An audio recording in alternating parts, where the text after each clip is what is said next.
Welcome back everyone to another HeroRR video, and today I am brought to you guys from not Massachusetts. This is Tennessee, and today I am on an 8th generation VFR. Yes, you guys know I have a 6th gen VFR. Previously, many years ago, I had a 3rd generation VFR, and I even have a 5th generation VFR I'm working on. Still making progress on that, don't worry, it's coming. But today, I have rented a 8th generation VFR from Honda, 2014, and I just wanted to walk around the bike, give you guys a first ride review on the bike. So as most of you guys know, especially if you know my channel, you know the VFRs, I have plenty of videos on these bikes. I have a complete history video on the VFR. I also, as I said, I've owned a 6th gen and a 3rd gen and now a 5th gen, so I have plenty of content on motorcycles. I have a video labeled "The Reason Why Honda Failed the VFR." I'll link down in the video description below my Honda history video and why this bike failed by Honda. I made those 2 videos a while back. But today is not about that. Today is not about history. Today isn't about any of that. It's just about today and this bike and what it's like to ride it and what I think about this bike coming from a 6th generation VFR. So real quick, in case you guys are not familiar with the VFRs, it says Interceptor on the side. Honda kind of changed the name to Interceptor, but it's still a VFR800. It's still called a VFR800. I've seen it called both ways. The VFR stands for V4 Racing, which means that this has a V4 motor, which is 782 cc's V4, and it is, of course, liquid cooled. And that is one difference from the 6th gen. The 6th gen has the radiators on the side, and this 8th gen, it puts it right in the front.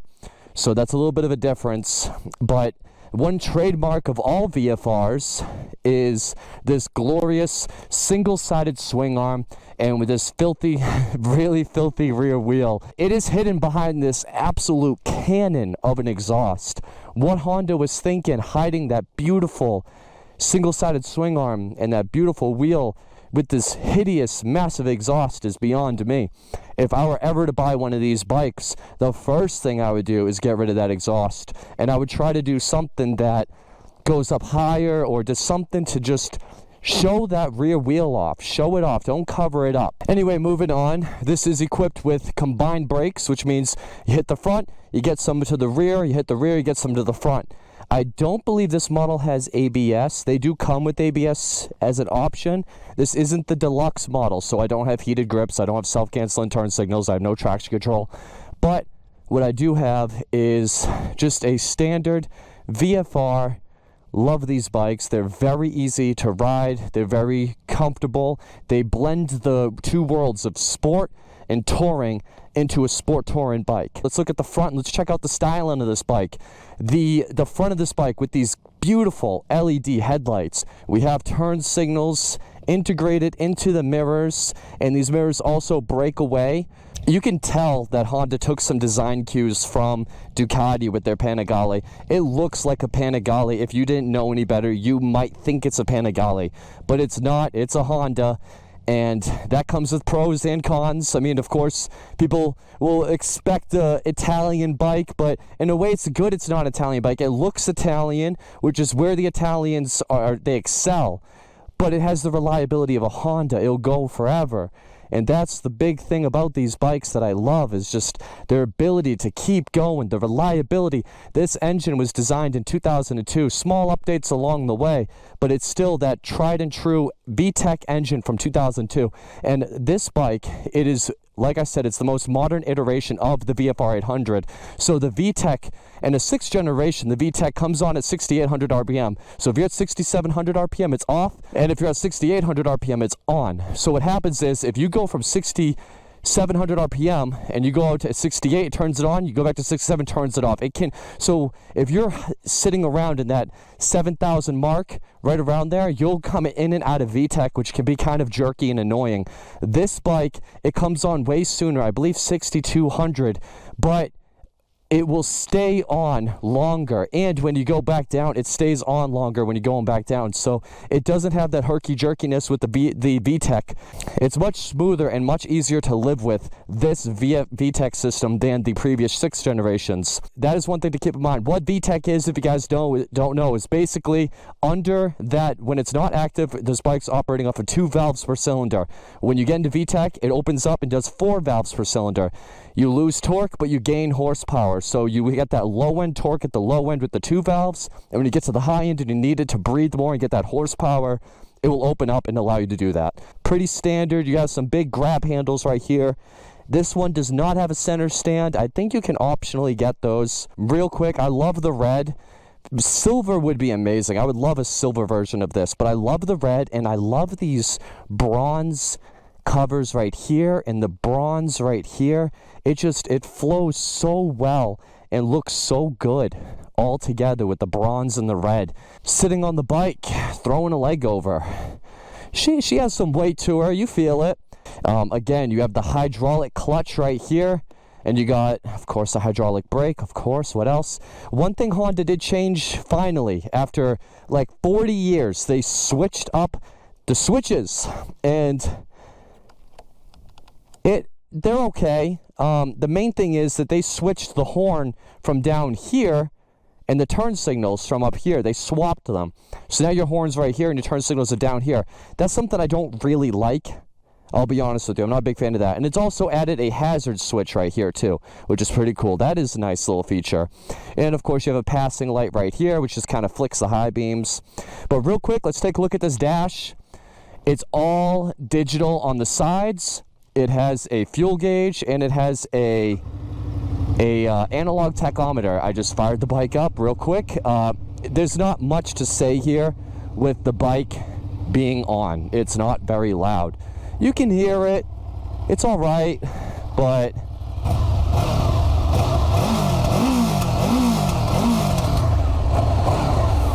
I don't know. It needs more.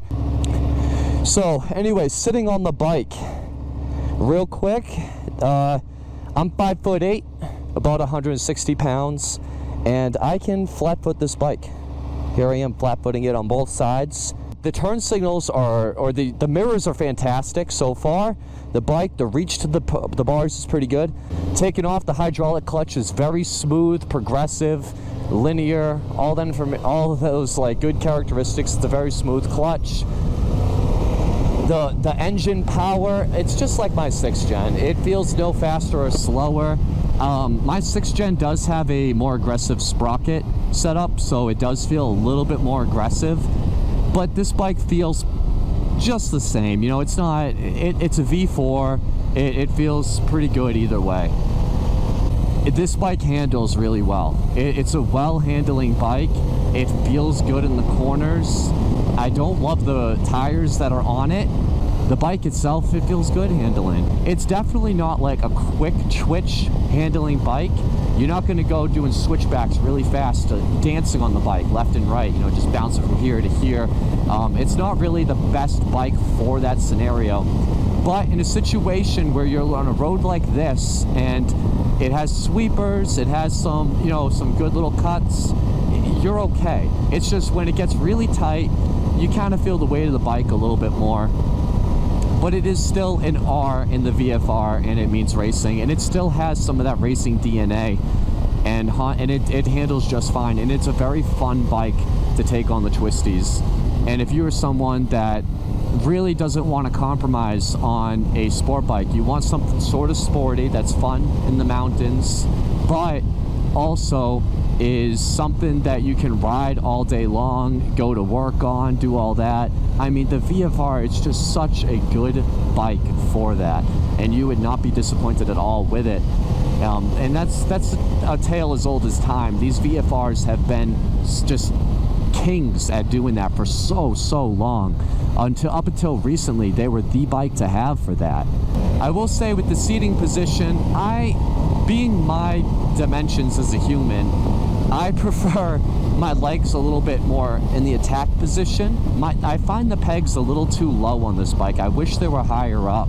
Those of you that are approaching 6 feet tall, you're probably going to really like the foot pegs where they're at. I think even if you're 5'10", in fact, even people my height at 5'8" like the foot pegs lower. I'm just a very unique individual that likes my legs like scrunched up. But a big reason why I like that is it gives me a good hold of the gas tank. And when I have the gas tank, I feel more control of the bike. Anyway, regardless, the reach to the bars is actually pretty damn good. I mean, I think the height of them is fine, but I just wish they were back more so I didn't have to stretch so far over the tank. But I understand exactly what Honda was trying to do. Once the cornering starts, I feel so at home cornering on this bike right away, just because the reach to the bars, you can really push and leverage the bar, and you can really just have a good control over the front end of this bike, which is really nice. So this bike makes about 110, 100-ish horsepower, somewhere in that range. Not a neck breaker by any means, but it handles the power very well. It's very smooth, it's very linear. Even with the VTEC, it feels very easy to manage. It's refined. It's a refined V4. But anyway, the power of this bike, it's perfectly acceptable. The shifting is fine. The downshifts are crisp. You can rev match pretty easily.